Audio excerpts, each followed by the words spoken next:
Kayak Mas Andre, makasih sebelumnya ya untuk ketersediaan waktunya untuk diwawancarai ya Mas. Iya. Mas Andre kan bekerja di shipping tuh sebagai operator forklift ya? Iya, benar Mas. Iya. Eh, ini saya melakukan penelitian Mas tentang potensi bahaya yang ada di pekerjaan di shipping nih Mas. Nah, jadi kayak Mas Andi kan sebagai operator forklift nih. Iya. Nah, biasanya sehari-hari bekerja sebagai operator forklift. Nah, emang saya mau nanya Mas, apa namanya, sumber bahaya apa gitu Mas yang ada di pekerjaan operator forklift itu Mas? Banyak sih Mas. Di situ tuh kita tuh bisa kecerobohan operator forklift gitu. Terus Apa namanya, potensi bahayanya emang apa Mas kalau bisa kecerobohan operator forklift itu bisa apa gitu Mas? bisa nyenggol orang gitu. Terus nyenggol orang, bisa oke. nabrak sampai ngelindes orang kalau kitanya ceroboh. Terus kalau buat perusahaan bisa ngerugiin juga, kayak contohnya kita nabrak barang gitu. Itu juga kan bisa ngerugiin perusahaan. Nabrak orang juga sama aja ngerugiin perusahaan juga. Kalau potensi risiko dari nabrak orang tuh bisa apa Mas gitu tuh? Ya kalau misalnya kesenggol itu bisa cedera berat, patah tulang. Kalau kelindes ya bisa sampai meninggal dunia gitu. Oh, bahkan bisa sampai meninggal dunia Mas ya? Iya, bisa. Oh, kalau apa namanya, nabrak barang itu Mas gimana tuh Mas? Ya kalau nabrak barang itu barang rusak, jadi nggak bisa keluar, nggak bisa dijual gitu. Otomatis ya? perusahaan kita juga pasti rugi Mas. Oh gitu, berarti kerugian perusahaan ya akibat rusaknya barang ya? Iya. Oke, terus selanjutnya sumber bahaya yang ada di pekerjaan forklift itu apa lagi Mas? Misalnya ergonominya itu ya. Oh ya, dari sistem ergonomi, oke. Kita dari posisi duduk, terus dan posisi duduk terlalu lama sama nggak ergonomis Mas. Emang kalau posisi duduk pada saat forklift itu kayak gimana tuh Mas, kalau boleh diceritain Mas? Kalau kita misalnya lagi muat barang gitu Mas ke mobil ya, kita itu kan otomatis duduk itu nggak bisa duduk kayak gini aja kan, kita juga harus ngeliat ke kiri atau ke kanan gitu Mas. Itu juga kan menyebabkan sakit pinggang gitu, duduk terlalu lama juga kan. Oh, berarti duduk terlalu lama juga bisa sakit pinggang ya? Iya. Berarti tidak ergonomisnya karena untuk nempatin barang ke atas truknya ya? Iya. Karena ya, oke. Lalu kalau misalkan dari segi ergonomisnya itu apalagi Mas biasanya kalau sumber bahayanya, potensi bahayanya gitu Mas? Ya pegel-pegel gitu Mas, sakit kaki. Oh, sakit kaki ya? Iya. Kalau sakit kaki itu karena apa itu Mas biasanya Mas? Ya karena kita terlalu lama di forklift Mas, kayak kita lagi kerja kan ngerem, ngegas gitu. Otomatis kita juga nantinya pas ketika kita beres muat turun itu sakit banget kaki, lutut gitu. Pada sakit-sakit gitu. Ya. Kalau oke. Kalau dari selain itu Mas, sumber bahaya apalagi gitu Mas yang ada di pekerjaan forklift ini Mas? Kayak terpapar sinar matahari gitu. Oh, kenapa sinar matahari Mas? Ya karena kita kan kerja kadang ya kalau lagi masuk pagi, masuk mobil itu sekitar jam 11 sampai jam 12 gitu. Itu kan lagi benar-benar terik matahari gitu ya. Jadi panas banget gitu. Itu tuh bisa menimbulkan ini Mas, dehidrasi. Oh, dehidrasi. Kitanya iya. Terus membuat kelelahan juga kan kitanya. Berarti karena sinar matahari gitu Mas ya. Jadi buat dehidrasi. Iya, betul. Terus kelelahan kerja juga ya. Selain itu sudah cukup mas, apa lagi mas? Ya mungkin sudah cukup segitu aja mas. Oh, oke, siap siap. Terima kasih ya mas ya. Iya, Terima sama-sama. kasih mas. Siap, sama-sama. Terima kasih A, ini saya wawancara A. Ya. Ini untuk tugas penelitian saya A terkait mengidentifikasi lah bahaya-bahaya yang ada di pekerjaan di shipping ini A. Nah, ini saya mau nanya nih, Adalan kan sebagai rigger ya, Oh, itu iya. yang membantu operator kren ya, Rigger tuh ya pembantu operator kren. ya untuk ngupasin barang gitu kan ya. Kasarnya mah parkir lah, tukang parkir kren. Oh, tukang parkir Nah, kren. kalau di ya. mobil kan ya tukang parkir. Oh. Kalau di pabrik untuk alat berat kren, Oh, rigger namanya gitulah. oh gitu. Ya. Iya, iya, iya. Nah, pada saat Adalan rigger ini gitu tuh kan. Nah, itu ada sumber bahaya, potensi bahaya atau potensi risiko apa gitu yang bisa menyebabkan ada satu bahaya gitu kan. Yang lebih bahaya itu apa aja A, kira-kira A? Oh, tentu ada lah sumber bahaya kalau seumpamanya lifter goyang nih. Ya, lifter goyang. Goyang kan kita harus lepasin nih. Ya kalau potensi sumber risikonya ya ke tangan kita bisa terjepit gitu kan, terjepit lifter dengan barang tuh yang Bisa bisa kesenggol ya pas kesenggol, goyang itu ya. luka-luka, bahkan bisa luka berat, patah tulang atau Oh, ya. kena kepala ya bocor gitu. Bisa menimbulkan kematian juga sih yang pasti kalau kita tertimpa kren tuh barang tuh. iya. Gitu deh. Kalau misalkan apakah itu bisa nggak sampai barang itu jatuh gitu kan, ketimpa barang itu adalah bisa nggak? Bisa aja sih pada saat pengambilan misalkan ngambil nih kan di palet tuh nyepit tuh. Kalau paletnya pas cepet patah atau pas sudah diangkat nih patah ya otomatis menimpa kita gitu jatuh gitu karena kita kan yang di bawahnya tuh. Makanya biar aman ya kita harus ngikutin SOP, memang ada SOP-nya kurang lebih jarak 5 meteran lah gitu tuh. Oh, 5 meter, iya, SOP 5 meter. Iya. Terus kalau potensi risikonya kalau kena barang tuh bisa apa itu, Pak? Ya bisa kena barang. Untuk kita tahu Untuk Adalan, untuk ya bisa luka lah, berdarah kayak keseset aja kan. Kalau metal core kan tajam tuh, seng namanya. kalau kan. kejatuhan barang Oh, kalau kejatuhan barang ya bisa meninggal lah. meninggal. Umpamanya berapa ton itu paling kecil aja 3 ton. Apalagi kita sering 3 ton, 4 ton, 5 ton, 6 ton, bahkan 9 ton, hampir 10 ton tuh ada. 1 ton aja udah bahaya ya. 1 ton aja udah gepeng kita, gimana? Segitu, nauzubillah dari Kalau dibilang kendali ya. bating. Terus kalau dari segi ergonomi maksudnya kayak terlalu lama bekerja nih, terlalu berdiri gitu kan? Oh iya, ya bongkar itu kan memang nggak lama kan, butuh waktu kan. Iya, butuh waktu. Otomatis Berdiri gitu. kita tuh berdiri terus, mondar-mandir, nyari barang gitu.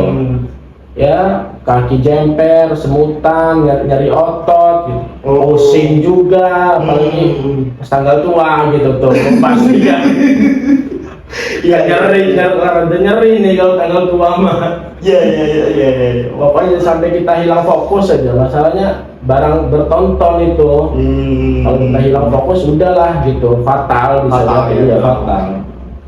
Terus pas lagi nyari barang ke gang-gang gitu kok pasti di gudangnya itu bisa terkena apa tuh biasanya tuh ada potensi bahaya apa tuh Ya bisa luka-luka kena packaging tuh baret tangan memar gitu kan. pas lagi nyari barang itu ya, Dari barang itu kena palet gitu kena aja. palet, kena crunch, stripping gitu kan. Ya pokoknya harus hati-hati lah dalam pekerjaan mah, memang semua memiliki resikonya masing-masing sih. Terus ada potensi bahaya apa lagi tuh Potensi bahaya lagi, apa ya?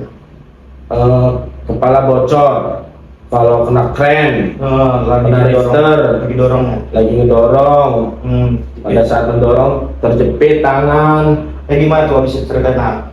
Ya pas mendorong itu kan kita ngepasin ke barang nih.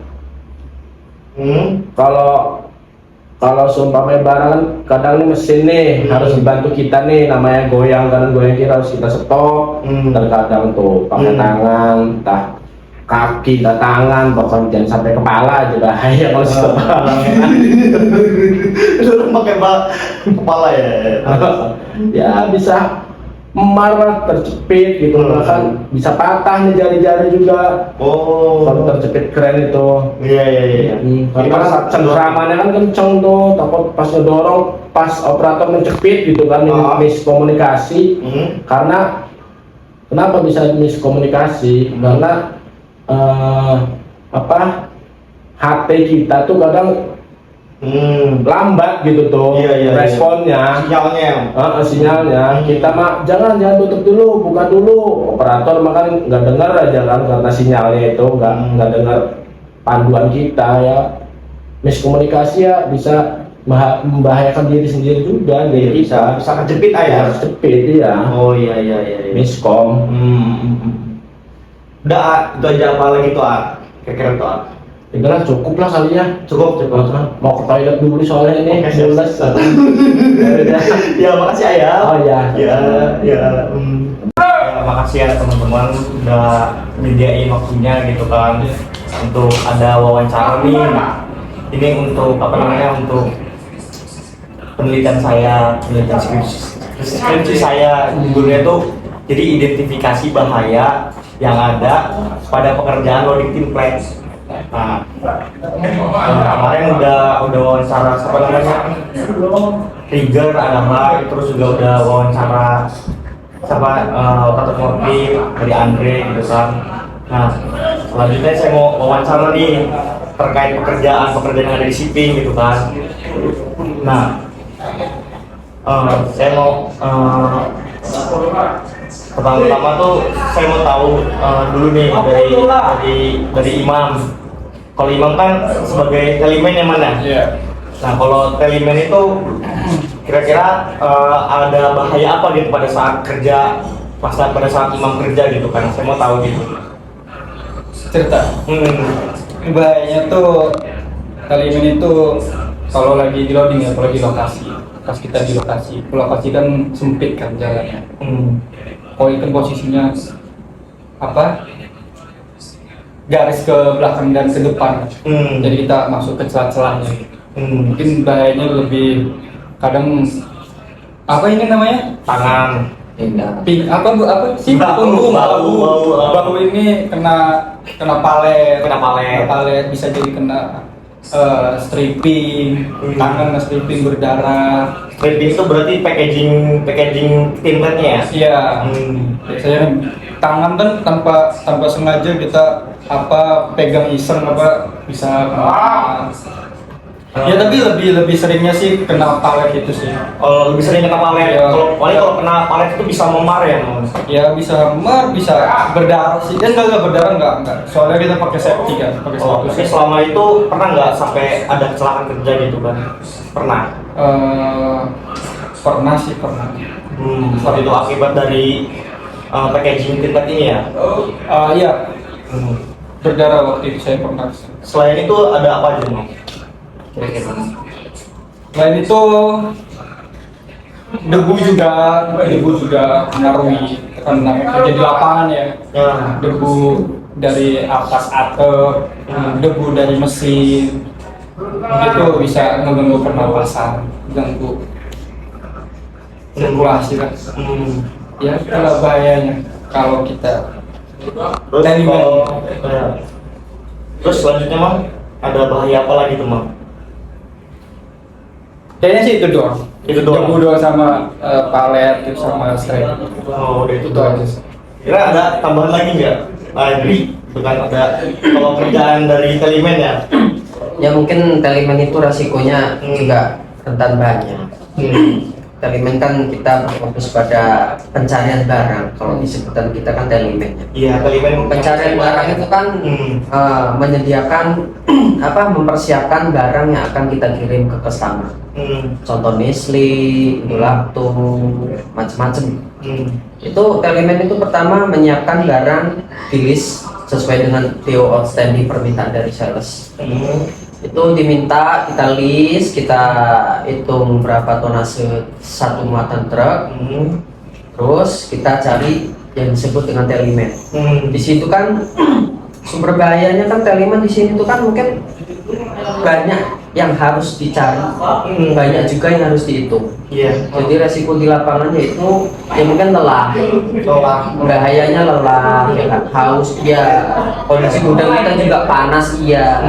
Jadi menyebabkan dehidrasi ya. Potensi bahayanya ya itu mungkin lelah aja, lelah, dehidrasi, haus, terus itu ya mungkin ya kurang konsentrasi. Ada aja salah itu pasti, karena kan yang di loading bukan 1, 2, 3 mobil. Kadang kita sampai 10 bahkan lebih 15 gitu. Karena memang itu potensi fokusnya itu harus benar-benar dijaga konsentrasinya. Mungkin itu sih bahaya, terus potensi bahayanya seperti apa kayak gitu. Jadi capek lah, seperti itulah resiko sebagai telemen. Itu aja sih tampilan. Makasih ya Gede, makasih Mang. Kalau di shipping itu juga ada pekerjaan barcode ya. Ya. Barcode itu kira-kira ada bagian apa itu? Oke, barcode kan sebelum kita membarcode kan kita juga mengecek data-data dulu. Mobil ini mau kita barcode itu mobil apa, berapa beratnya, dan berapa jumlahnya. Itu tugas sebagai seorang barcode.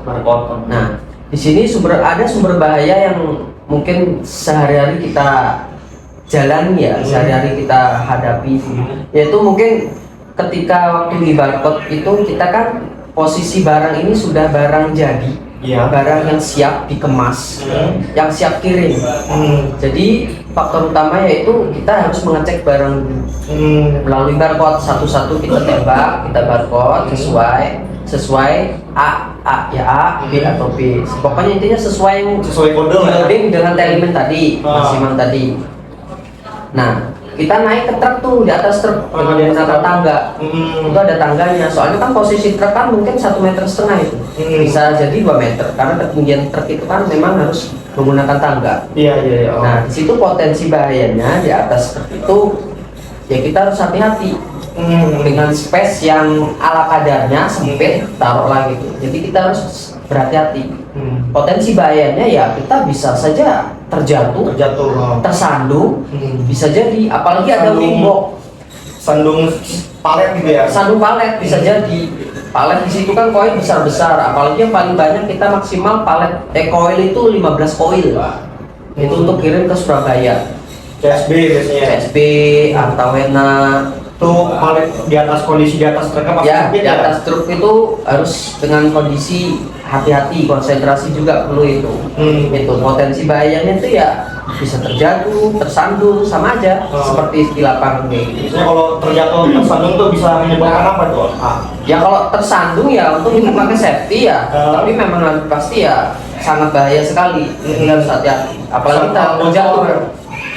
Kalau kepala bocor sih kemungkinan kalau jatuhnya kepala dulu ya. Ya, bisa jadi itu kepala bocor. Yang paling parah yaitu yang kedua bisa patah tulang. Itu aja sih. Terus untuk kemungkinan kalau untuk barcode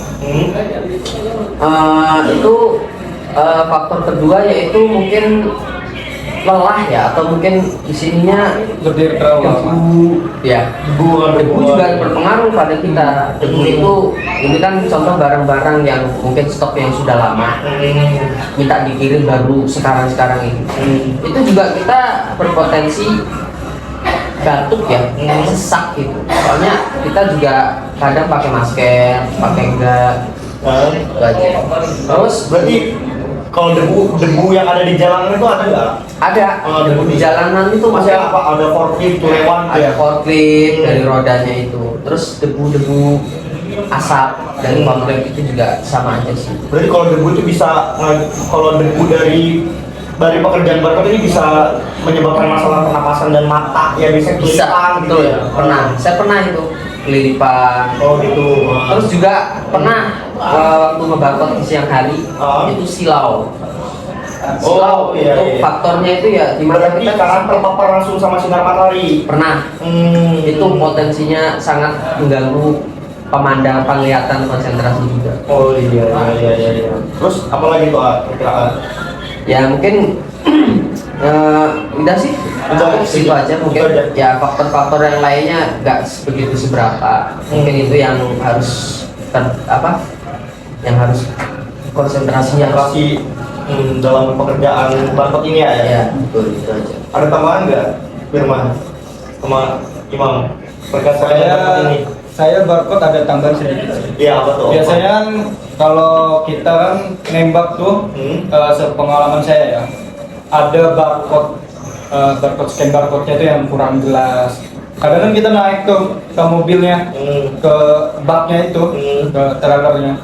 Ya kadang di situ kita loncat gitu kadang kan. Loncat itu bahaya banget buat pergelangan kaki. Oh, berarti bisa patah tulang tadi Bisa ya? tulang,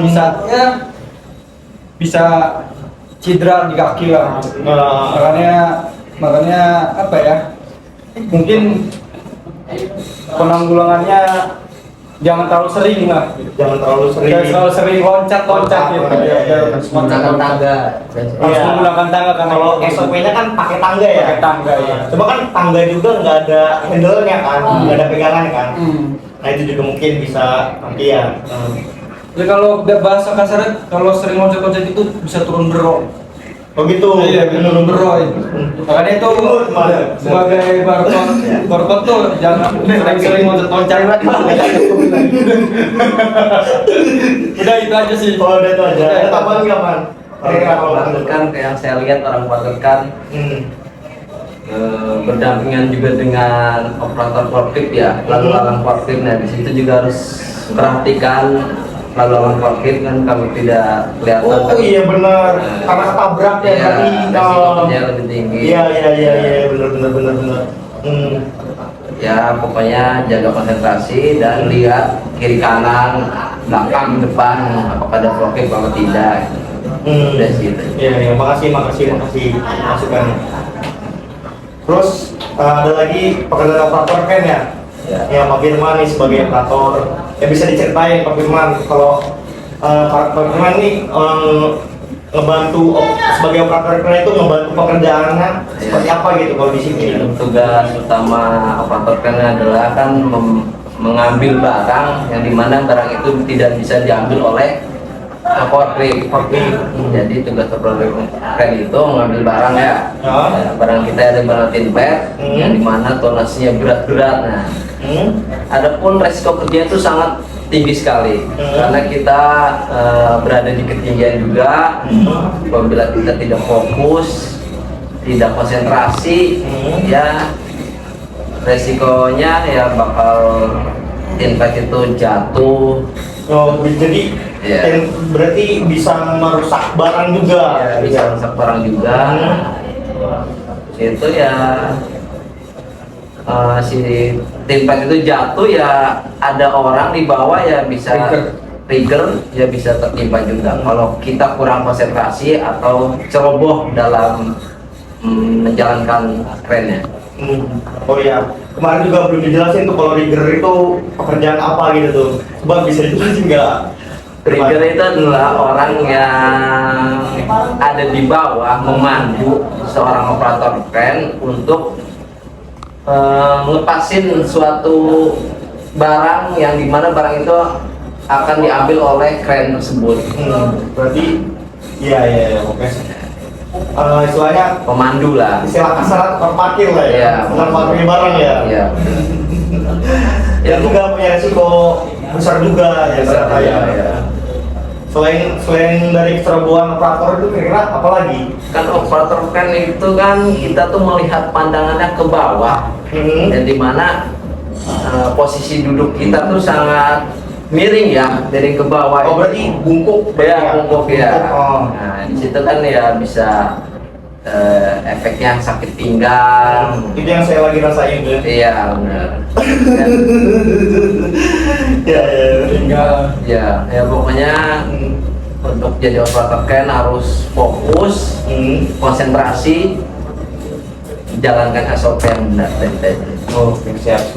Makasih. Ada tambahan Andri kalau soal operator kren bahaya yang ada Dari di saya ya, kalau untuk operator kren itu selain faktor dari manusia, ada juga faktor dari alat. Oh iya. Karena kita latih usaha itu sampai detik ini berdiri dari 85 itu kren kita belum ada pembaharuan. Jadi masih menggunakan kren dari tahun 85 sejak berdirinya latih usaha. Jadi faktor mesinnya itu kondisi di mana kren itu memang sudah tua. Jadi ada aja faktor yang seperti ngetrip, seperti konslet itu pernah waktu kita berjalan di tengah-tengah saat pengambilan barang, stop di jalan. Itu lagi bawa barang. Lagi bawa barang itu berhenti di tengah-tengah itu karena ada konslet listrik atau rusak listrik, karena itu faktor tuanya kren kita. Jadi perlu pembaruan, pergantian kren baru gitu. Banyak macam-macamnya, entah ngetrip, entah itu seling, itu harus diperhatiin. Iya, itu kenapa jadi bahaya itu kalau misalkan karena tuanya gitu tuh, kenapa jadi bahaya? Bahayanya karena emang itu tidak layak. Ada masa, setiap mesin apa itu ada masa expire-nya gitu. Jadi di kita itu bukannya diganti baru, tapi memperbarui mesinnya aja.